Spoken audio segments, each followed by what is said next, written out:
Blue in the southeastern corner of the state. We're talking about Miami-Dade, Broward, Palm Beach, areas that deliver some pretty good Democratic majorities, particularly Broward. We're waiting for more votes to come in there. There's also an issue of absentees, but it's interesting. If you look here in the Panhandle in North Florida, Bush country. 27 electoral votes this time around for Florida, up from 25, 2 added on from 4 years ago. An important state.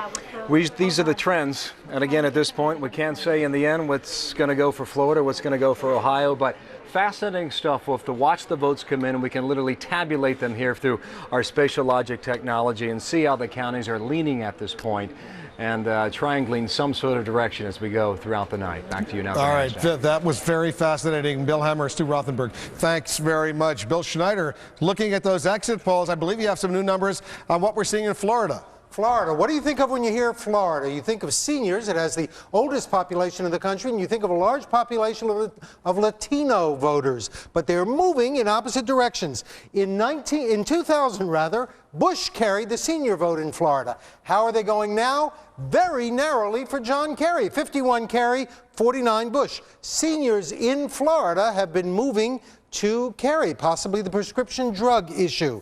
Now, Latino voters, they're a big group. They split evenly. Cubans and non-Cubans in Florida together split evenly in 2000. How are they voting now? A majority, 54%, are voting for George Bush. They've moved in a Republican direction in the last 4 years. Seniors more Democratic, Latinos more Republican, including a lot of Cuban-American voters in Florida who have remained heavily Republican, and even more so this year than before. So the cross currents in Florida are moving in opposite direction, and that's why the state is still very close. Wolf? All right, Bill Schneider, thanks very much. Tom Daschle, the Senate Democratic leader, the minority leader, has been watching what's going on. This is videotape of what he was seeing, his mood. He seems to be smiling. He's facing the political challenge of his life from John Thune, the Republican candidate in South Dakota. He's sitting there, he's watching, he's waiting for all the results to come in. We'll see what happens to the Senate Democratic leader, Tom Daschle, through the course of this night. In the meantime, much more coverage coming up here on CNN. We'll take another quick break. South Dakota, 50-50 right now, at least according to these numbers. These are Associated Press numbers, real numbers coming in. It's about as close as we possibly could have imagined, only 4 votes different. We'll talk about that and much more when we come back.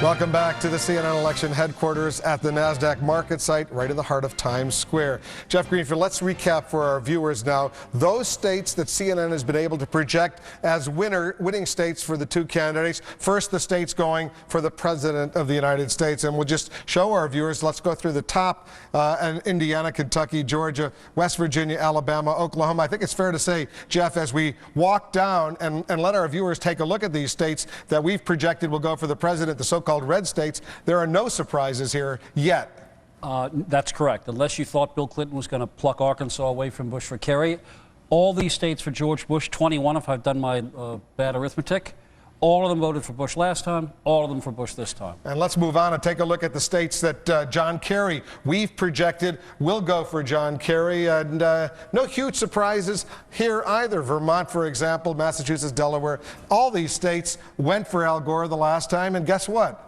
Yes, true. They've gone for John Kerry. Vermont, a state as liberal as you can get it, has the only self-professed socialist congressman, Bernie Sanders, in the United States House of Representatives, the home of Ben & Jerry's, the politically correct ice cream.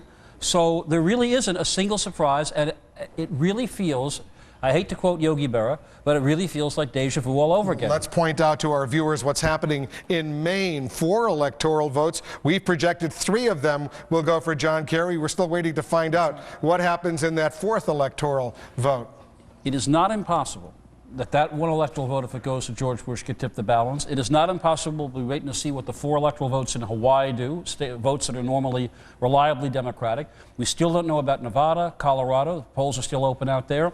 And Michigan, Ohio, Pennsylvania, Iowa, Wisconsin, Minnesota, all sitting out there waiting to be decided. One electoral vote could make the difference, and 4 at stake in Maine. 3 we project will go to John Kerry, 1 still remaining at large. We'll see what happens. We don't have enough information yet on that 4th electoral vote. Okay. All right, we can now project the major win for John Kerry. Pennsylvania, CNN can now project, CNN is projecting Pennsylvania will go for John Kerry right now with 63% of the vote, in 57% for Kerry, 43% for Bush. This is a state that Al Gore carried the last time, but it's still a huge win for John Kerry. This is the first real disappointment for either campaign. George W. Bush made, I believe since last March, 41 visits to the state of Pennsylvania. The only state he visited more was Texas, where he happens to live. They thought these 21 electoral votes, if they could pick them up with the votes of socially conservative, gun-owning, pro-life Democrats, a lot of them in Pennsylvania, this could insulate them against the loss of Ohio or Florida. It has not happened. And if I may be corny, the tension mounts. The tension mounts. Let's recap the race for the White House. Right now, with 193 electoral votes for Bush, 133, we've added Pennsylvania to that category for Kerry. 270, though, needed to be elected to the White House. So it's still a contest. Everyone had been assuming that Pennsylvania, Ohio, and Florida, whoever got 2 out of those 3 would be in good shape. We now know that John Kerry, at least according to our projection, will carry Pennsylvania. Let me be the first to point out that the last time the United States had 2 razor-thin close elections was 1884 and 1888. It looks like we're back there again with a slightly advanced technology. All right, Candy Crowley is in Boston. She's covering the Kerry campaign. Any instant reaction from what we've just projected, Candy? No, but I think what will surprise them about this is what appears to be the size of the margin. Now, I suspect it will come down just a little. Rural areas generally are the last to report. I can also tell you that the Bush campaign, as early as 2 or 3 days ago, so they didn't actually expect that they would win Pennsylvania. So this was the most predictable of what they've called the trifecta: Ohio, Pennsylvania, Florida. So they kind of knew both sides where that one was going. The other 2, obviously, are the ones that everybody was more iffy about. Candy Crowley in Boston will be coming back to you. Paula Zahn is with our Crossfire colleagues. They're watching all of this as we are. Paula, let's hear what they have to say. Well, Wolf, just to give you a sense of how close this election is and how unpredictable it is, let's go back and revisit some of the predictions the Crossfire gang made several hours ago when I guess it was you, Tucker, who had John Kerry winning by 2. You were going to make that call at 10:31. Didn't happen. I don't think that's quite right. James, you made a call at 9:37, Kerry up by 5. Didn't happen. Paul, you still have till 11:30 to have Kerry up by 5. Yeah, we're not going to know by 11:30 either. Bob, you predicted Bush by 11:03. Where are we right now, Tucker? We're deep in the woods, Paula, because this is going to be a long, hard fight. The word I get is that Ohio, which a lot of the Republicans had given up to Kerry, is coming back to Bush, and it's very, very close. And you've got punch card ballots in Ohio. They haven't even finished voting in Ohio. Right. That's going to be a long sucker, and so is Florida. And you have evidence now of some, what did you say, under-reporting going on in Ohio? In Ohio, usually, in most states, and we just heard a moment ago, the rural areas come in late, the urban areas come in early because of technology. In Ohio, the opposite is happening because the lines are so long in some of these urban counties then that the vote is not coming in yet, so we're getting a disproportionately rural vote early in Ohio. That favors the president early, but we'll just have to wait. It looks like Ohio will actually count all the votes. It's sort of a quaint, old-fashioned Midwestern notion. Florida doesn't seem to have gained that sort of expertise yet. I have to say, the feeling, I've probably talked to 20 people in the last hour, all of a sudden is changing. I mean, there was this kind of consensus, certainly in the press, which is obviously overwhelmingly for Kerry on a personal level, but even among observers. Wait a minute. You're saying that the press is overwhelmingly for Kerry on a personal level. Most reporters no, it's just true. But I'm just saying. Do you want to counter that, James? People thought Kerry was going to win. And everyone knows this. But people thought Kerry was going to win. Now I feel there's this feeling Bush is going to win. I will say someone needs to reassess exit polling because it does stink. It doesn't predict. At least tonight, tomorrow morning we're going to put the exit polls when we can make them public against the actual results, and you will see that it doesn't. Are it's you useless. putting any stock in the exit polling tonight? As the night goes by, less. Has your mantra? Look, I think that I don't know what difference it make what an exit poll says, because the only votes that count are the votes that they count. Sure. Let's wait and see.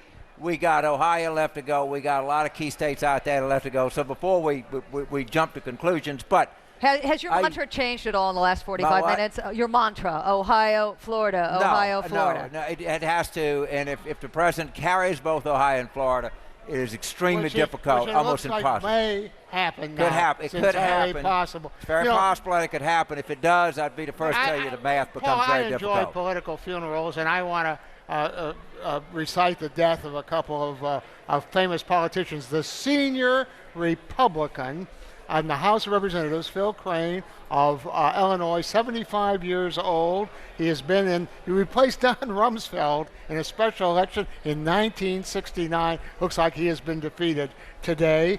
And two middle-of-the-road Texas Democrats, Charlie Stenholm and Martin Frost, have been defeated. The day of the white Texas Democrat Bagala is gone. You're the last one. Absolutely. I'm still a white. That's I'm it. still white. Sorry, I'm Paul. still a Texan. I'm still a Democrat. But you ain't in Congress. Let's talk about your state of Illinois, though, Bob. In that race, the senior Republican Phil Crane apparently is going down to defeat to Melissa Bean. This was a bit of a proxy war. House Speaker Denny Hastert, being from Illinois, swooped in these last few weeks to try to prop up Phil Crane. Practically ran his campaign, my sources tell me. While my friend and former Clinton White House aide Rahm Emanuel, who's a congressman, a young Turk freshman Democrat from Illinois, swooped in to kind of help Melissa Bean. It looks like this is one that's going for the young Turk and the Democrat against the old guard of the Republicans. I want you to walk through the time zones now. Let's move beyond James Mantra, Ohio, Florida. What do we look for next then? Eastern time zone, Ohio, Florida. President carries both. It becomes almost impossible for Senator Kerry to win. If it splits, Senator Kerry carries Ohio, then Bush has got to take Iowa, Wisconsin. Then you go out to the mountain time zone where New Mexico and Nevada is in the actual Pacific. Yeah, Colorado. Most people think that Colorado. So far, everybody's holding their serve if this were a tennis match. Ohio and Florida were two states that went for Bush. We'll see if he can hold both of them. If he does, that's very good for him. Then Iowa and Wisconsin, two states that went very narrowly for Al Gore. John Kerry has to hold them or he's through. And then Nevada and New Mexico split the last time, and we'll see who picks them up. Let me say one thing. This has been a very vicious campaign, negative campaign, Thank God. divisive campaign, and a lot of trouble in this country. You know, terrorism, the economy has not been good. We've got a war in Iraq. And after all of this, you look at the election, it's the same as it was 4 years That's ago. Exactly There's right. no Talking change. head song, same as it ever Nothing was. changed. Right, David There Byrne, has same been as Well, it there ever is was. one change. In spite of the skepticism about this process and the negativity of both campaigns, people seem to have voted in record numbers. And we'll have the hard numbers later on. As Paul points out, not despite the negativity, but because of it, they vote. It's true. We believe However Great you want to Crossfire have helped cut at that least way. to feed that negativity somewhat. We're very proud of part that. of the All right, second gentlemen. We'll be back in the next hour. Wolf, see you then. Thanks very much, Paula. It's almost 11 o'clock on the East Coast. Only a few seconds to go. 5 states are going to be closing polling at 11 o'clock for a total of some 81 electoral votes at stake. We're going to be able to make some projections, but we'll wait another 10 seconds or so until it hits exactly 11 o'clock on the East Coast, and then we'll be able to project some winners. Let's take a look right now at 11 p.m. on the East Coast. CNN can now project California, and it's 55 electoral votes. As expected, we'll go to John Kerry. A big win in California, fully expected. Those 55 electoral votes, the largest prize out there. We're ready to make another projection right now. CNN can project for the president in Idaho, 4 electoral votes. Once again, as expected, Idaho will go for President Bush. Let's take a look and see where it stands right now with the Electoral College, the all-important Electoral College, the President of the United States with 197 electoral votes, John Kerry with 188 electoral votes, 270 needed to be elected president. The blue states, Kerry; the red states, Bush. the white states, they're closed, but we don't have enough information yet to project winners. There's only one state left, and that would be Alaska. In 2 hours, 1 a.m. on the East Coast, Alaska will close, and we'll be able to project what's going on in Alaska. I want to show our viewers also what's happening in Iraq right now. These are U.S. troops. They're watching